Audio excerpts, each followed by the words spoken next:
bonjour. Bonjour Teddy. Bonjour. Bonjour, Allez, Tanguy. Franck nous propose de commencer par le deuxième sujet. J'avais prévu notamment deux sujets, le choix de Mariam Chabi-Talata comme colistière de Romuald de Wadagni et puis la discussion autour donc du choix de Parakou pour accueillir l'investiture officielle donc de ce duo de candidats. On va commencer déjà par le choix de Parakou. On reviendra après parler du choix de Talata. Pourquoi est-ce que Parakou, à votre avis, a été choisi, Eric, pour l'investiture, je dois dire, de ce duo de candidats? Je me dis peut-être que pour jouer en équilibre entre, je dirais, un peu géographique des candidats et aussi de notre environnement politique. Voilà, nous savons que le candidat principal est du sud et puis la colistière du nord. Et puis, en choisissant Parakou, c'est sans doute aussi pour envoyer le message de ce que, dans la campagne que nous voulons mener, dans le travail que nous voulons véritablement faire, c'est un travail qui englobe tout le territoire national. Donc, il faut justement que ce point de départ qui sera lancé à travers cette investiture à Parakou symbolise véritablement toute cette vision, toute cette ambition qu'on a de captiver aussi l'électorat du Nord. Vous savez, Parakou est désigné comme étant la capitale du Nord, donc c'est une ville qui représente énormément sur le plan politique, à la fois pour les formations politiques, mais aussi pour des leaders qui ont envie justement de se voir ici à la tête de notre pays. Et ça a toujours été le cas hein, dans les calculs politiques. On sait que tôt ou tard, on finit toujours par déposer ses valises à Parakou d'une façon ou d'une autre, parce que c'est assez déterminant de faire comprendre à la ville et aux populations de cette ville que vous êtes dans notre agenda. Ouais, vous êtes dans notre agenda. Donc, c'est une recette que nous connaissons très bien à la veille des élections. On sait que, voilà, on ne peut pas faire le tour de toutes les villes du Nord, mais on sait qu'il y a des grandes villes qu'il faut commencer par monopoliser. Et je pense que les candidats de la mouvance ont compris véritablement le jeu et ont envie de rebisser cette recette que nous connaissons. Ulrich, est-ce que quelque part il ne faut pas y lire, mettons, une sorte de provocation à la limite politique, quand on sait que relativement, en tout cas, le président du principal parti de l'opposition vient de cette zone et surtout que la ville a souvent été très rebelle, comme d'ailleurs les grandes villes partout dans le monde où il y a de la démocratie. Est-ce que ce n'est pas un peu de la provocation aussi? Je pense que dire provocation, c'est trop dire. Le mot est assez fort, mais ça peut être une stratégie politique. Stratégie politique en ce sens que quand vous observez bien, au lendemain des élections de 2016, après la débâcle des FCBE et alliés, où le président Patrice Talon, le président Boni Yayi, n'a véritablement pas pu imposer son poulain. On a constaté à un moment donné qu'il avait disparu complètement de la scène politique. Mais sa première sortie fulgurante, c'était à Parakou, à la veille des premières élections législatives organisées par le président Patrice Talon. Et on a vu un peu comment la foule, comment l'ancien président de la République, Boni Yayi, a drainé la foule à Parakou. Donc, dire que c'est une provocation, je dirais, c'est trop fort, mais plutôt une stratégie politique. Donc, déjà, on peut montrer que c'est une manière de dire Parakou reste une ville cosmopolite, une ville avec plusieurs facettes qui peut être aussi bien avec la mouvance que l'opposition. Donc c'est une manière de dire aussi qu'il n'y a pas de citadelle déjà conquise. Donc à tout moment, cette citadelle peut basculer dans un camp ou dans l'autre. Deuxième chose aussi, il faut tenir compte de la situation géographique de Parakou. Quand on regarde un peu dans le septentrion, la zone septentrionale en général, Parakou reste la ville la plus en vue au regard d'abord de son urbanisation, mais aussi de toute la foule cosmopolite qu'elle traîne. Et aussi, il y a aussi une université là-bas. Je ne dis pas que c'est juste parce que l'université, mais on regarde un peu la densité et aussi le poids politique que cela traîne. Quand on regarde aussi, il y a beaucoup d'hommes politiques qui ont fait certaines écoles là-bas, comme le lycée Mathieu Bouquet, comme le CG1 qui est devenu après Hubert Manga. Donc c'est pour vous dire que c'est resté une ville qui a un poids politique dans la zone septentrionale, qui regroupe a priori le Bargo, la Légori, la Takora et la Donga. Donc vous voyez, ça fait un peu la ville phare, la ville centre de la zone septentrionale. Dire que on veut envoyer, on veut lancer la campagne là-bas, c'est aussi une manière de dire. C'est vrai que, a priori... Pas la campagne, les vestiges. Non, les vestiges, je veux dire. C'est-à-dire, quand on regarde Robien Wadani, on se dit, oui, c'est vrai, on ne va pas parler, on ne va pas faire des stigmatisations ethniques ou raciales. Non, mais on dira, ah oui, Robien Wadani, il est peut-être d'une certaine région du pays, mais sa colistière, elle est d'une certaine autre région. Donc, elle lance sa campagne, bien qu'elle soit d'une certaine région, dans une autre région. C'est une manière de créer l'unité nationale, la cohésion nationale. Donc, je pense que c'est stratégique, c'est vraiment stratégique de choisir Parakou. Et il y a aussi des problèmes qu'on a enregistrés récemment avec quelques partis politiques où certains ont été démis de leurs fonctions. Donc, Parakou reste quand même un point sensible, un point névralgique en termes de politique quand on parle de la zone septentrionale du Bénin. Franck, nous parlons là d'une présidentielle et quand on voit l'histoire des présidentielles au Bénin, on ne dira pas que Parakou a été déterminant dans l'issue d'une consultation électorale concernant une présidentielle. Alors pourquoi est-ce qu'ils vont choisir Parakou? Oui, c'est justement pour ça qu'ils ont choisi Parakou, parce que depuis ces dernières années, vous avez vu que Parakou est resté toute singulière en matière de politique. Lorsque vous espérez, vous faites des calculs, ça échoue toujours, sauf pour Boni Yayi, qui est venu souvent tirer son épingle du jeu quand il sait quel pion appuyer pour que Parakou puisse lui répondre. Vous allez voir que l'exemple donné par le riche en 2016, je crois, c'est ABT qui est venu en tête pour la présidentielle à Parakou. Donc les mentalités, à mon avis, n'ont pas trop évolué à Parakou. Les gens sont restés attachés aux questions du social. Boni Yayi qui venait distribuer chaque week-end et qui a fait de Parakou sa base arrière, qui a un domicile là et chaque week-end venait pour entretenir les leaders religieux, pour entretenir les jeunes, les femmes, et donc c'est resté, disons, dans la tête des populations, si bien que vous avez vu lors des dernières élections, il lui a fallu une seule sortie, une randonnée pédestre à travers la ville pour que tout bascule, malgré les efforts de Gbadamassi, malgré les efforts fournis par Adambi, Charles Toko, ça n'a rien donné du tout. Et ça, c'est la réalité. Mais est-ce que Deuxième chose, Parakou a manqué de lobby ces dernières années.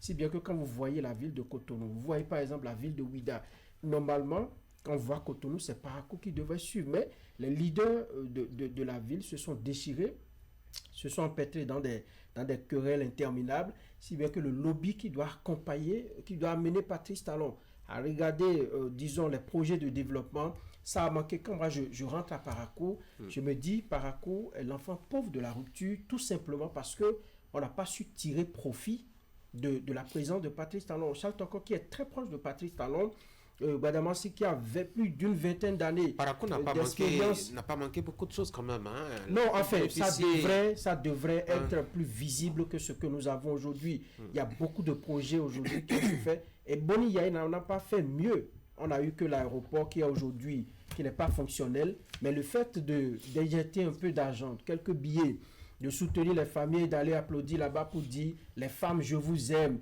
et de presque s'agenouiller devant les populations, ça lui a marché. Donc, ce lobby-là, Patrice Talon n'étant pas du même genre que Boni Yayi, du même style que Boni Yayi, les leaders de la zone devraient trouver la stratégie, la bonne stratégie pour amener Patrice Talon à beaucoup investir à Parakou. Mais le peu qu'il a fait, je pense que si les éléments de langage sont bien définis, si les éléments de langage sont bien trouvés, je pense que le duo de Wada, il peut jouer un grand rôle s'il a la manière de parler, s'il trouve le bon bout qu'il tient pour bien disons, entretenir Ma question est restée sans réponse. Est-ce que Parakou a déjà déterminé l'issue d'une présidentielle? Pourquoi est-ce que ça peut être un point d'ancrage aussi important pour ce duo? Peut-être pas à la taille que vous aurez souhaité, mais ça a toujours compté. Vous savez, quand on finit une élection, qu'on veut consulter les résultats, on finit par citer les grandes villes, Cotonou, Porto-Novo.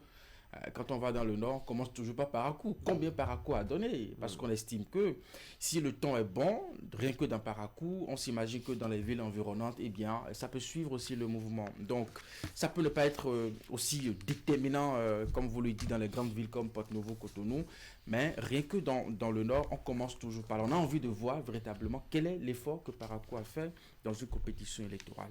Mais après, est-ce que parce qu'on a choisi une ville pour faire son investiture, que cela rencontre aussi l'assentiment des populations? Parce qu'aujourd'hui, nous avons une population dont l'expression des besoins a tellement évolué que juste le choix d'une ville ne suffirait pas pour gagner le cœur de cette ville. Et Franck a commencé par l'évoquer justement. Quand on a choisi Parakou comme ville d'investiture, et que vous interrogez les populations, mais qu'est-ce que ça vous fait? Oui, c'est une cérémonie, d'accord, mais bon, qu'est-ce que la ville a tiré véritablement, n'est-ce pas, de la gouvernance? Parce que au-delà de l'investiture des candidats, c'est aussi l'investiture d'une gouvernance, parce que on n'ira pas à Parakou parler seulement de Talata et de Wadaï, on va parler de la gouvernance de Patrice Talon, tout ce qui va avec, justement. Donc, quand on enlève les quelques infrastructures routières que Parakou dispose aujourd'hui, comme l'a dit Franck, c'est une ville fantôme. Quand vous rentrez dans les quartiers, les rues secondaires, les rues à l'intérieur des quartiers, c'est un problème. Et quand je reviens sur les déclarations de Akponan qui parlait de siphonnage, si nous mettons de côté cette affaire de siphonnage, le constat qu'il a fait de ce qui a défaut d'électricité, défaut d'eau potable, on peut en parler. Parce que c'est à la suite de ce constat qu'il a estimé que, mais comment les milliards qu'on a envoyés n'ont pas pu permettre à la population d'avoir ces résultats. Je crois qu'il y a une commission parlementaire qui est en train de... Oui, non, si l'affirmation de ce que on a siphonné de l'argent n'est pas vérifiée, mais le problème, le constat qu'il a fait de ce qu'il y a absence d'eau et d'électricité reste toujours un fait d'actualité.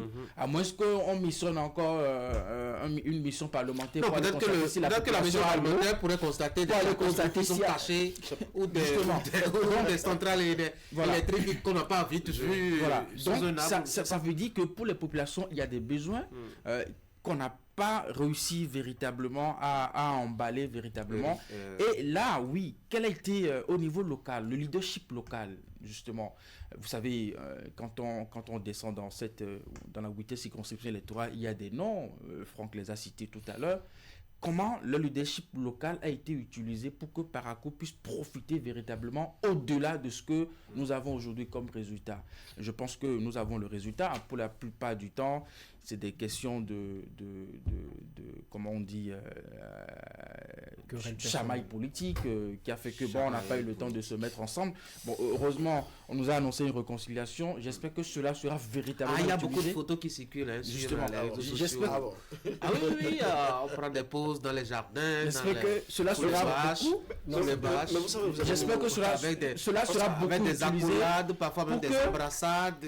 Les conditions qui seront posées par ces leaders aux candidats, c'est que vous-même, vous voyez l'état de la ville. Aidez-nous à porter votre candidature auprès de nos populations en commençant déjà par prendre des résolutions, en pensant déjà par voir ce qu'il faut faire. Au-delà du facteur déterminant dont vous avez parlé, en réalité, quand vous demandez si Parakou n'a jamais été déterminant dans une élection, il faut toujours faire attention à un détail. La détermination ne veut pas dire nécessairement que le candidat est venu de là ou que cette ville a porté le plus grand suffrage qu'il faut. Non, mais parfois, les indécis font basculer les tendances. Et Parakou a toujours montré ceci. En ce sens que vous avez vu, il fut un moment où on a vu avec Badamassi, à un moment donné, où Badamassi savait qu'il se ferait élire avec tout son ancrage politique qu'il a eu là, mais on a vu ce qui s'est passé. On a vu avec le maire. Parakou a toujours été rebelle. C'est comme les grandes villes. Et c'est justement ce qui fait. Quelques exceptions près ou Boningaï qui s'est débrouillé il y a toujours eu des intrigues dans la ville de Parakou, des intrigues politiques. Et aujourd'hui, il y en aura encore. Demain, il y en aura encore. Pourquoi? Parce que vous voyez, quand on choisit Parakou aujourd'hui, ce n'est pas de façon anodine, parce que on sait qu'aujourd'hui, au sein de la mouvance, mouvance, au sein du bloc de la mouvance, il y a des bisbilles qu'on a gérées par le passé. Mais même si, Allez, a priori, on donne sujet. l'image que tout va bien, on sait qu'à l'interne, il y a des problèmes. Mais je pense qu'en proposant, en mettant justement, en mettant cette base à ce niveau, on veut simplement faire comprendre à tous les hommes politiques ici, attention, vous devez taire vos divergences parce que là, vous devez travailler pour un candidat unique. Parce que c'est vrai, le choix a été fait. Mais est-ce qu'au fond, nous en avons parlé ici une fois, est-ce qu'au fond, tout le monde porte véritablement et sincèrement le choix? Donc c'est ce travail-là qui se fait. Donc, étant donné que cette ville a toujours été rebelle, il faut faire en sorte que cette ville puisse accompagner. Mais Allez, d'accord, c'est oui. le 4 octobre, le candidat a encore quelques jours pour apprendre le dindi, le bariba. Oui, c'est important. C'est toujours. Pour moi, il va dire au Fouanakayo. Parce que bon, Franck va nous aider à mieux. C'est parler. Je sais qu'il a beaucoup de. le tributeur de Paraco. Oui, il a beaucoup de pieds à terre. Et par à quoi tiennent à ça? Ah oui, c'est ça. On va changer de sujet. Pourquoi est-ce que Talata a été repositionné, Franck? Ça a eu prime à la loyauté. Ah oui. Oui. Comment est-ce qu'elle a été loyale? Quels sont les pas qui montrent que Talata, pendant les 5 ans, a été loyale? Moi, je me dis que pendant son mandat qu'elle vient de terminer, on n'a pas c'est eu... pas encore terminé, hein? C'est jusqu'en avril. Oui, enfin, c'est pour bientôt.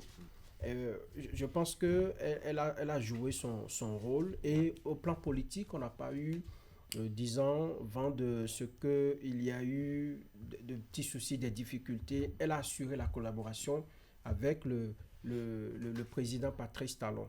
L'autre chose, c'est que je pense qu'elle n'a pas démérité à ce poste-là. Elle a représenté Dima le Bénin, elle a fait son job et donc pour quelqu'un à qui on ne peut pas changer de poste, vous voyez le poste de vice-présidente de la République, où est-ce qu'on pourrait en tout cas la diriger pour la récompenser? Je me dis que pour le calcul est compliqué, l'équation est un peu difficile à résoudre, donc la meilleure manière c'est de la reconduire pour la remercier de ce que... Parce qu'il y a également des remerciements politiques que l'on fait lorsque des personnalités se comportent bien et tout, un peu comme ceux qui sont alignés sur la liste des législatives, lorsque vous avez bien joué le rôle et vous avez été plus ou moins efficace. En tout cas, on vous reconduit pour essayer que vous retournez à l'Assemblée nationale. Donc, jouant sur ces détails-là, je pense qu'on n'a pas trouvé mieux que de lui dire tu resteras encore à ce poste-là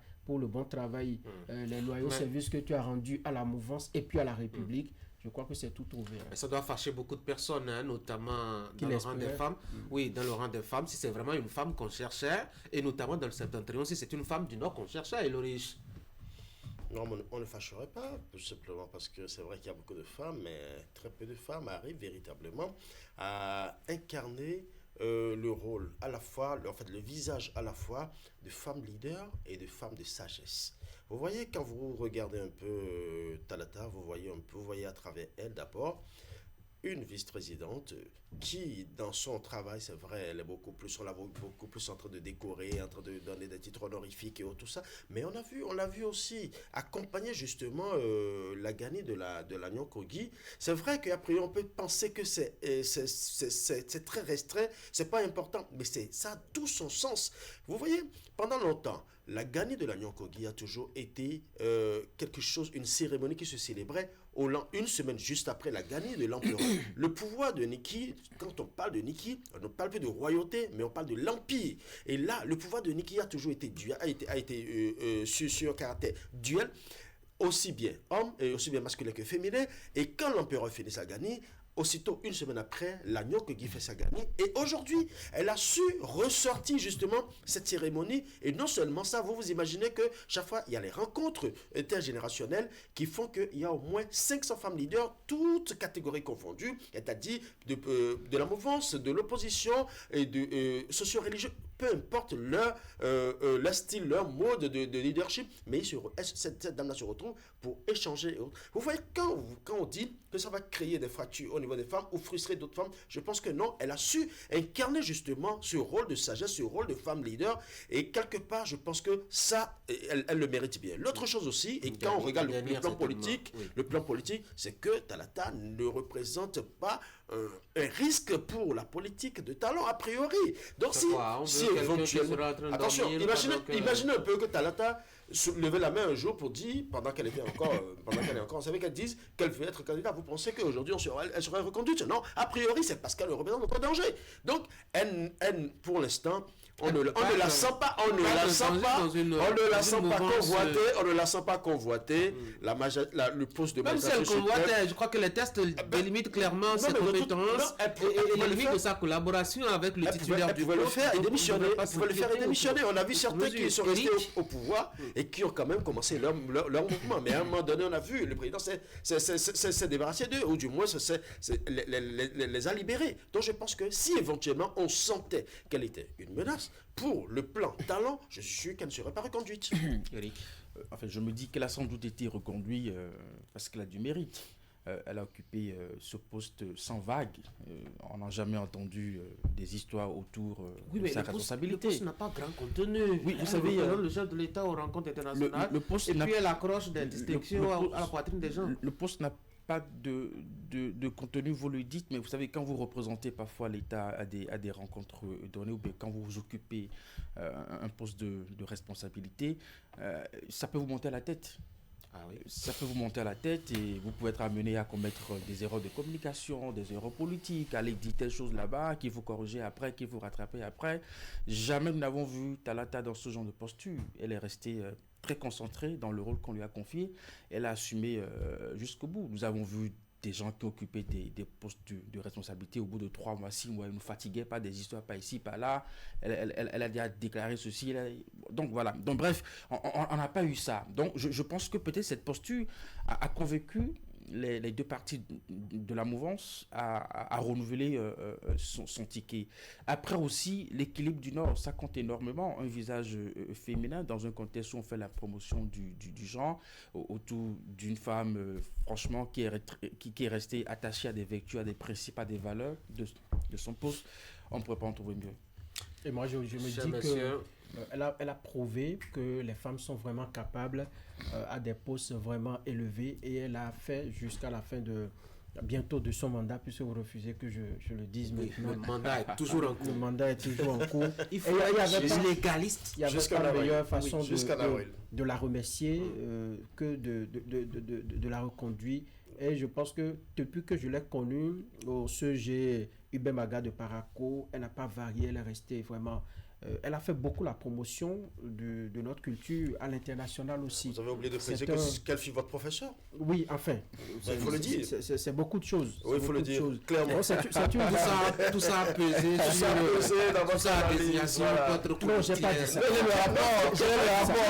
C'est ça que je cherchais depuis. Je n'ai pas dit ça. Non, mais elle a pas été professeur seulement de Franck. Elle a été professeur de santé. C'est une très bonne journée, chers messieurs.